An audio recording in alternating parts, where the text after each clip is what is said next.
તો સંતરામપુરમાં ગર્ભપાતના વાયરલ વિડીયોને પોલીસ હવે એફએસએલમાં તપાસ કરાવશે। મળતી માહિતી મુજબ પોલીસને શંકા છે કે વિડીયો 2 વર્ષ જૂનો છે અને 2 વર્ષ સુધી વિડીયો કેમ જાહેર ન કરાયો તે અંગે પણ તપાસ થશે। ઝડપાયેલી મહિલાઓ પોલીસ તપાસમાં સહકાર નથી આપતી હોવાનું પણ સામે આવ્યું છે। વિડીયોમાં કુલ 4 મહિલાઓ દેખાઈ રહી છે, ત્યારે અન્ય 2 મહિલાઓની ઓળખ માટે વિડીયોની એફએસએલમાં તપાસ કરવામાં આવશે।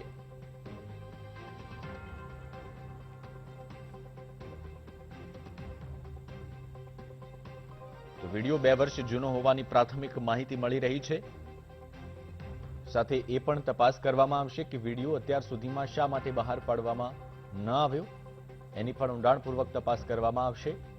અન્ય જે મહિલાઓની ઓળખ નથી થઈ એમની પણ એફએસએલમાં તપાસ થશે।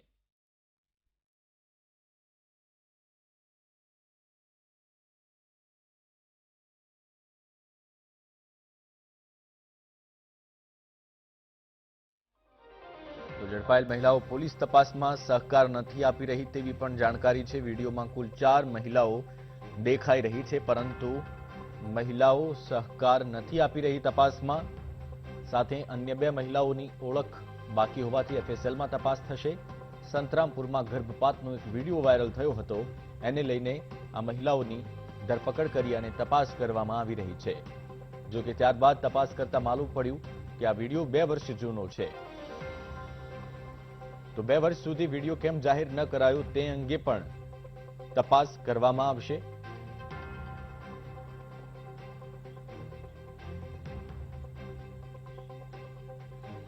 તો સંવાદદાતા જયેશ ડામોર અમારી સાથે ફોન લાઈન પર છે। જયેશ, અત્યાર સુધીમાં તપાસમાં કઈ કઈ વિગતો સામે આવી છે? સમગ્ર ગુજરાતમાં અને ગુજરાત સરકારને હચમચાવી નાખનાર મહીસાગર જિલ્લાના સંતરામપુર નગરમાં જે ગેરકાયદેસર અને અમાનવીય ગર્ભપાતનો વિડીયો વાયરલ થયા બાદ 4 મહિલાઓ વિરુદ્ધ ફરિયાદ નોંધાઈ હતી, જેમાંથી ફરિયાદના આધારે 48 કલાકમાં મહીસાગર એલસીબીએ વાંજિયાકોટ ગામેથી કાળીબેન સંગાડા અને મુન્નીબેન નામની 2 મહિલાઓની ધરપકડ કરી હતી। પોલીસે કોર્ટમાં રજૂ કરતા 3 દિવસના તેમના રિમાન્ડ મંજૂર કરાયા છે, પરંતુ પોલીસની પૂછપરછમાં જે વિડીયોમાં દેખાતી અન્ય 2 મહિલાઓ છે તે બાબતે હાલ આ બંને મહિલાએ કોઈ જે નામ અથવા તો એમની કોઈ માહિતી આપવામાં આવી નથી, જેથી કરીને પોલીસ દ્વારા આ વિડીયોને એફએસએલમાં મોકલવાની કાર્યવાહી હાથ ધરી છે। જી જયેશ, માહિતી માટે આપનો આભાર।